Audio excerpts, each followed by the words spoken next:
गटनेता निवडीपूर्वी सुनेत्रा पवार यांच्या उपस्थितीमध्ये राष्ट्रवादीच्या प्रमुख नेत्यांची 12:30 वाजता देवगिरीवर बैठक आयोजित करण्यात आली आहे। या बैठकीला प्रफुल्ल पटेल, सुनील तटकरे, छगन भुजबळ, हसन मुश्रीफ यांच्यासह महत्त्वाचे नेते उपस्थित राहतील आणि या बैठकीनंतर सर्व नेते विधान भवनामध्ये जाणार आहेत। आताची महत्त्वाची बातमी आपण पाहतोय। गटनेता निवडीपूर्वी सुनेत्रा पवार यांच्या उपस्थितीमध्ये राष्ट्रवादीच्या प्रमुख नेत्यांची 12:30 वाजता देवगिरीवर बैठक होणार आहे। या बैठकीला राष्ट्रवादीचे महत्त्वाचे नेते प्रफुल्ल पटेल, सुनील तटकरे, छगन भुजबळ, हसन मुश्रीफ यांच्यासह इतर महत्त्वाचे नेते उपस्थित राहतील आणि ही बैठक झाल्यानंतर हे सर्व नेते विधान भवनामध्ये जाणार आहेत।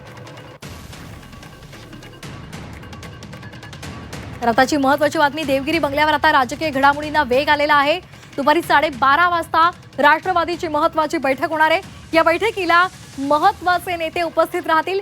गटनेता निवडीपूर्वी राष्ट्रवादीची ही अतिशय महत्त्वाची बैठक। या बैठकीला राष्ट्रवादीचे महत्त्वाचे नेते हसन मुश्रीफ, प्रफुल्ल पटेल, त्याचबरोबर सुनील तटकरे हे उपस्थित राहतील। छगन भुजबळ सुद्धा या बैठकीमध्ये उपस्थित राहतील अशी माहिती मिळते।